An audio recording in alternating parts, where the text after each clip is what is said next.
Hey everyone, this is Louis7 and today I have some news for the Lord of the Rings Online, mainly on update 30.3.1, but also the beta for Gundabad is going to be coming up soon, and along with that there is a pretty big update to PvMP coming, so I will cover that as well and just some general other things. Alright, to start off, this update is releasing on Wednesday, October 20th, so tomorrow from when I'm recording this video. And 30.3.1 has, I believe, the usual maintenance of scheduled 8 a.m. to 12 p.m. Eastern time, but usually the maintenance seems to finish early. So at this point, I'm actually not entirely sure on when the Gundabad beta will be. At first, it was said they were targeting this week, like this Wednesday, tomorrow. But at least the PvMP portion of that is delayed till next week, I think next Wednesday as well. So I have actually not seen any confirmation if the entire beta for Gundabad is delayed till next week or if it's just the PvMP focused portion of it. But there will be a specific PvP, I think like 1 or 2 hour phase where they will be specifically looking at PvMP and targeting that at some point. So those are some things to look out to, but unfortunately I don't have a clear picture of what is going on and don't have perfect information to share with y'all like I normally would. So potentially a beta tomorrow, but I am suspecting more so next week for Gundabad and the PvMP going with that. But the big things in this update is, well, actually it's a pretty little update, but mainly some legendary item changes, bug fixes, things like that. Just wanted to share some of the information here. So first off, with LIs, so you used to be able to level your traceries on your legendary items above the cap of 449. That was actually hotfixed pretty early, I believe the day after the update 30.3. But to actually level the traceries above 449, you had to spend Mithril coins. So people who spent Mithril coins doing that, you will now have the Mithril coins refunded and your traceries will be set back to the proper cap that we have for 130, which is going to be 449. In Gundabad, the level cap for those will be raised to, I believe it was 465-ish to start, but I don't entirely remember. It's not going all the way to 499 until probably the end of the expansion pack, end of that level 140 era. But yeah, that is what is going on with the levels there and the refunds for people who did spend Mithril coins on that. Continuing on with the traceries, Runekeepers were not actually getting traceries to drop in group content, but they should now be getting traceries to drop finally. I definitely ran into that issue with my Runekeeper. Also with Runekeepers, they were able to wear their rune satchels, old rune satchels, I mean, with the new LI system when you're not supposed to be able to equip a new LI along with the old LIs, and that has been fixed for the Runekeepers with the rune satchels. There were some interesting, say, combinations you could do with, like no cooldown essentially on Do Not Fall This Day, and no cooldown on self-motivation, so no more of that for Runekeepers that happen to have satchels prepared for just that occasion. Also with traceries, it looks like they fixed them to actually be bound to account. This was an expected change, so it is nice to see it's actually coming with this update.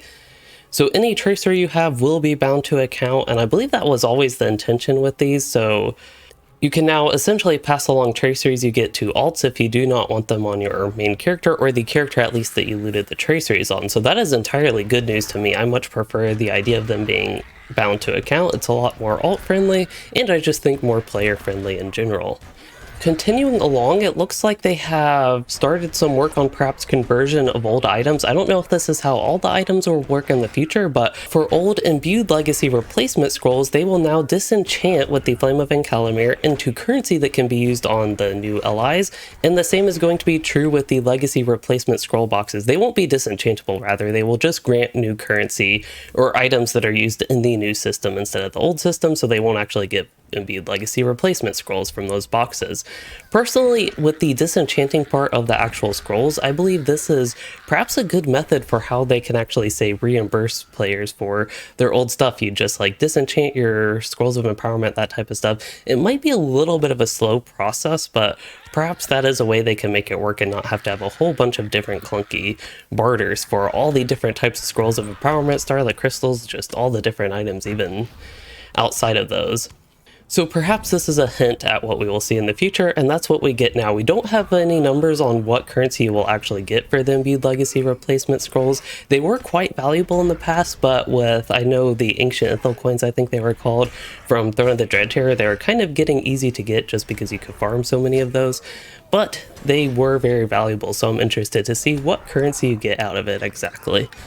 Moving on, there are a couple kind of random notes in the item section as well for this patch, and the first one is Keeper is now an allowed name for legendary items renaming. I know I've run into some weird issues with trying to name my new LIs, but at least Keeper is now allowed.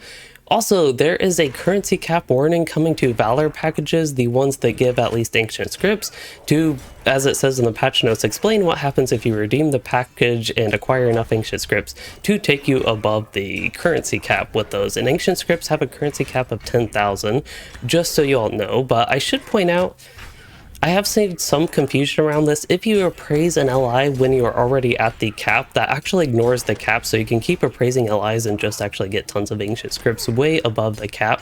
I don't know if I necessarily recommend that, if like SSG will do something about that, but right now appraisal will let you just go above the cap, and you can even appraise when you are above the cap, so you won't waste essentially any ancient scripts. You just can't acquire any new ones. That would be the rough part if you go above the cap. So I did just want to point that out. And besides minor bug fixes, that is pretty much it as far as the item section goes. Now there is something for the quest. So a lot of the intro quests for legendary items, if you're on like somewhat progressed on those for the old system and weren't completely underway in the new system, you could essentially have some issues. And for, it looks like specifically Volume 2, Book 1, Chapter 10 on a Dwarf or Hobbit, you'll now be able to continue the LI quest chain and pick up Chapter 11, Forged Anew.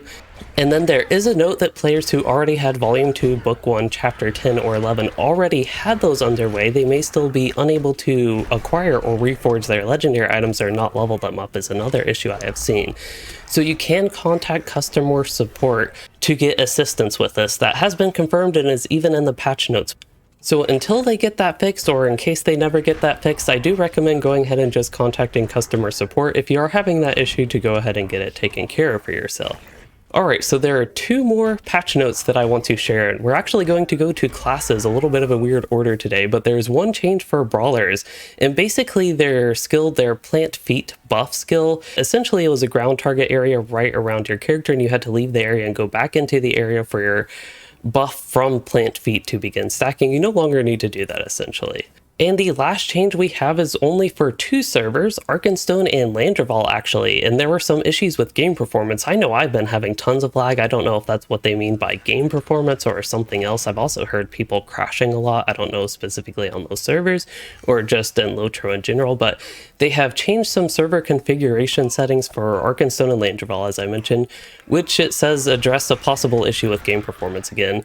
If it is dealing with lag, that would be very welcome by me, because I know there's a big difference when I play on Arkenstone versus Anor with lag, and it's very noticeable on Wardens, and I play Wardens on both, so hopefully that does help performance.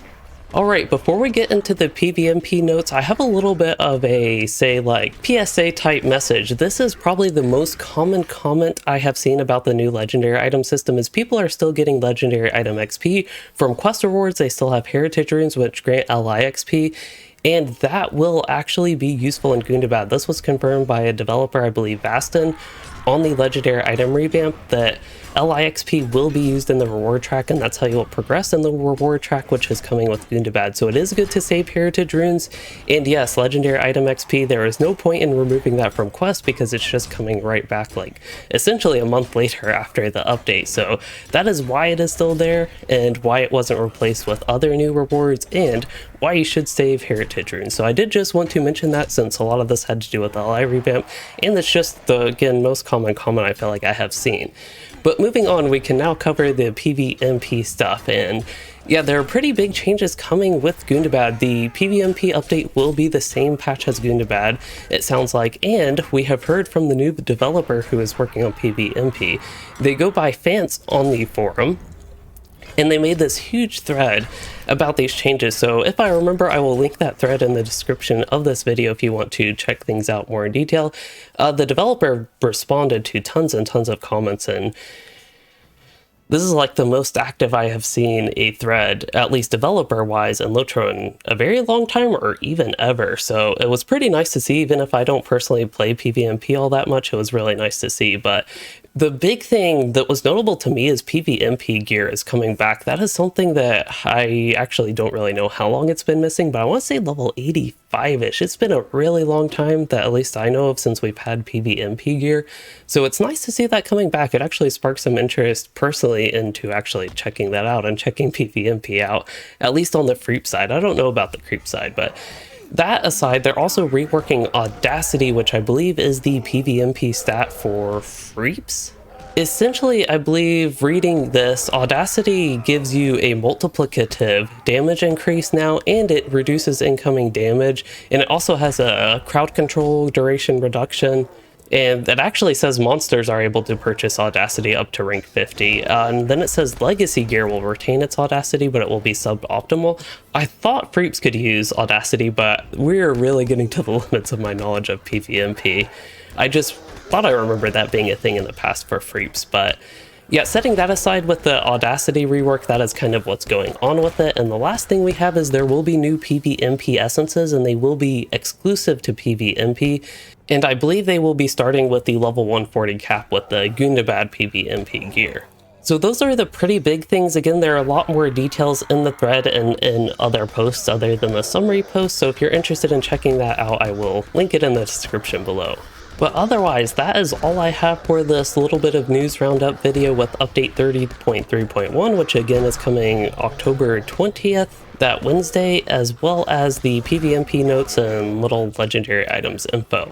Also to point out, I plan to have more content, the background gameplay is on the Brawler. I don't think I ever mentioned that. I plan to have more content on the Brawler coming up, still trying to get handy with the class and just my general thoughts on it. Also, I do plan to have more LI revamp content, but I have to, right now at least, think how I want to structure that, and especially planning out, I believe my next 2 to 3 weeks will be a little bit extra busy, so we will see how that goes, but I have a lot of ideas.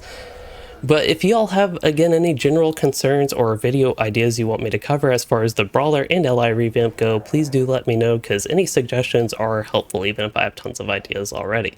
Anyway, that is all I have for this video and this patch notes review. I hope y'all enjoyed it and learned something useful, and if you did, please consider liking and subscribing for more or becoming a channel member to support the content, and thanks for watching, everyone.